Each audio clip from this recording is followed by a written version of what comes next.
ओम वसिष्वा हि मियेध्य वस्त्राणा ऊर्जां पते सीमं नः अध्वरम यज। धारण ही करो वस्त्रों को, हे यज्ञ के योग्य ऊर्जाओं के पति, वह तुम इस हिंसा विहीन का यजन करो। यह जो मंत्र लिया गया वह ऋग्वेद के प्रथम मंडल के 26वें सूक्त का प्रथम मंत्र है और यहां से 26वां सूक्त प्रारंभ हो रहा है। इस सूक्त की मंत्र संख्या 10 है। ये जो 26वां सूक्त है, ये जो ऋग्वेद के प्रथम मंडल का 26वां सूक्त, इसकी मंत्र संख्या 10 है। इसके ऋषि भगवान वेदर्षि सुना से आजी करती है, जो कि पिछले 25वें सूक्त के थे। इस मंत्र का देवता के दिव्य विषय है अग्नि, कि वह प्रकाश की ओर ले जाने वाला है। तो इस मंत्र के साथ साथ मतलब सूक्त का ही प्रमुख विषय कि वहां देवता जो है वो अग्नि है। पूरे जो 26वां सूक्त है उसमें जो 10 मंत्र हैं उसके प्रमुख जो देवता है, मुख्य विषय है, वह है अग्नि, अर्थात प्रकाश की ओर ले जाने वाला।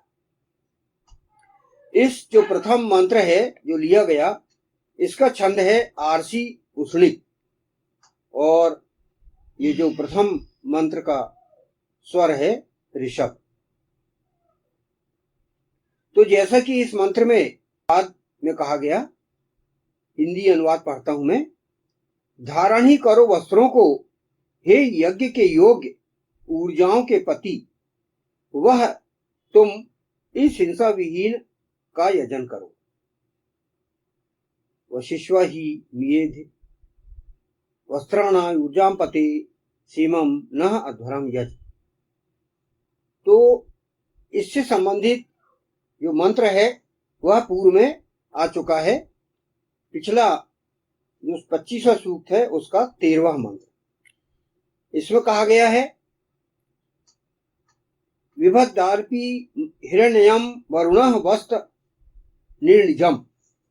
इसका हिंदी अनुवाद है धारण करता है हिरण्य वस्त्र को, वरण किए जाने योग्य आच्छादित करता है अपना पुष्ट शरीर। यह जो मंत्र है वह ऋग्वेद के प्रथम मंडल का 25वें सूक्त का यह 13वां मंत्र है और उस मंत्र में कहा गया था और उसी 13वें मंत्र से रिलेटेड संबंध इस 26वें सूक्त का प्रथम मंत्र का संबंध जोड़ा गया है। यहां भाष्य में भी स्पष्ट किया है इस प्रथम मंत्र का संबंध इसी मंत्र से। तो 13वां मंत्र को पढ़े अपन पिछले 25वें सूक्त का। इसमें क्या कहा गया है? 13वां सूक्त में इसकी व्याख्या की गई है, वेद नग्नता का समर्थक नहीं है। व्यक्ति अपने शरीर को पुष्ट बनाए तथा उपयुक्त वस्त्र धारण करें। वे वस्त्र कीमती हो सकते हैं। इस हेतु हमारे आदर्श महापुरुषों ने समयानुसार वेशभूषा धारण कर अपने शरीर और व्यक्तित्व को अधिकाधिक आकर्षक बनाने का प्रयास किया है।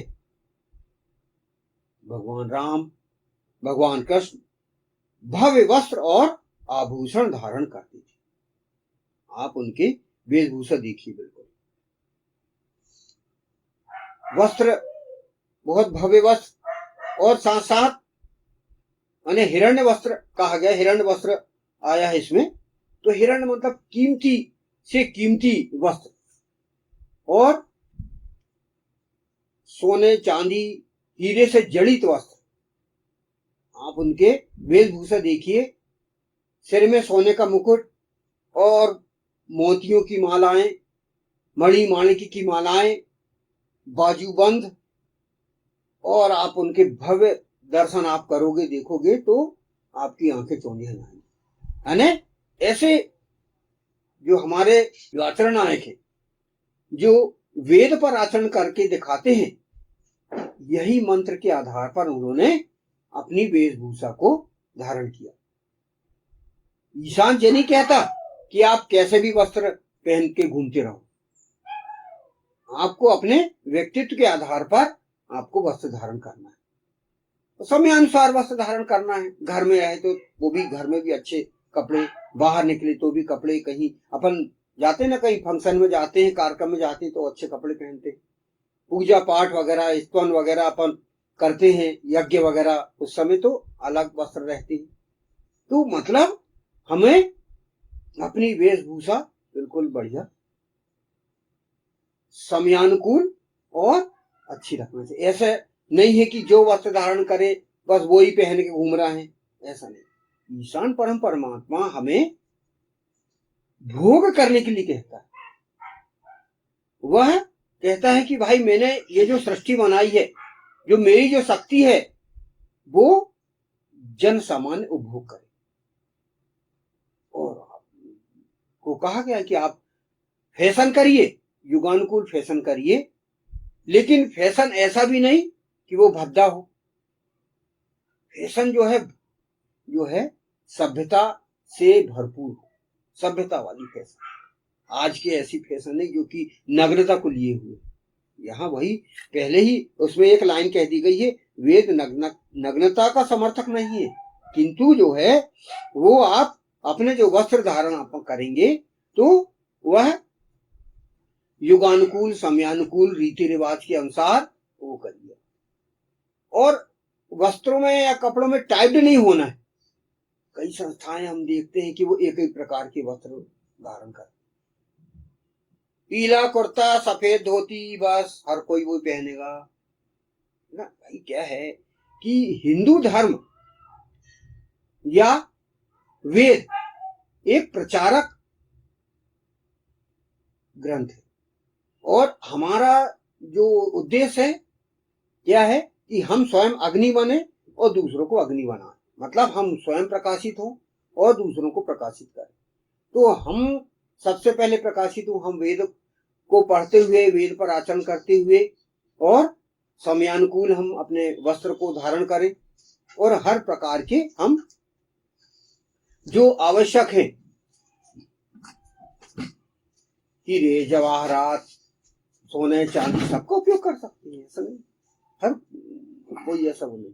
अपने सामर्थ्य के अनुसार हमें भी अपने सामर्थ्य के अनुसार हमारी वेशभूषा धारण करना है, जो कि सभ्य दिखना चाहिए, सभ्य होना चाहिए। तो यह जो मंत्र है यह कहा गया।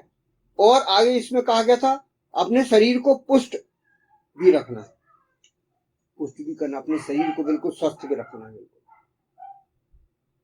हमको ऐसे जो है हमारा शरीर जर्जर ना हो।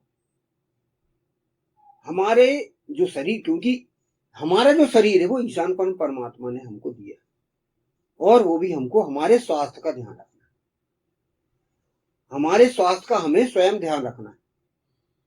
तो उसके लिए विधियां बताई गई, वेद में विधियां बताई गई। आप ब्राह्म मुहूर्त में उठिए, ब्रह्म स्तवन करिए, सुबह प्रातः काल उठिए, वाक करिए, शुद्ध वायु लीजिए, व्यायाम करिए, योग करिए, सब स्वस्थ रहेंगे बढ़िया। तो हमारे शरीर को हमको हष्ट बनाए रखना है, और वस्त्र भी हमें अच्छे धारण करना है। जैसे कि भगवान राम, भगवान कृष्ण, इनका यहाँ पर उदाहरण आप देख सकते हैं, भगवान विष्णु। तो ये सभी इसी वेद मंत्र के आधार पर वो अपने आप को अप टू डेट रखते थे। तो यहां पर वही इस मंत्र में, जो पहले मंत्र में यही कहा गया, 26 सूक्त का जो प्रथम मंत्र है यही कहा गया। इस प्रथम मंत्र का संबंध इसी प्रथम ऋग्वेद के प्रथम मंडल के 25 सूक्त के 13वें मंत्र से। व्यक्ति को यज्ञ के योग्य वस्त्र धारण करना है ताकि वह ऊर्जाओं का स्वामी बन सके। ऊर्जाओं का स्वामी बनेंगे हम, अच्छे वस्त्र धारण करेंगे, ऊर्जा मिलेगी, हमें शक्ति मिलेगी। तो ये कहा गया, व्यक्ति को इस प्रकार के वस्त्र कदापि धारण नहीं करने हैं जिससे उसकी ऊर्जा का क्षय होता है। जब भी जो सत्कर्म किया जाना अभीष्ट हो उसके अनुसार वस्त्र धारण करना आवश्यक है।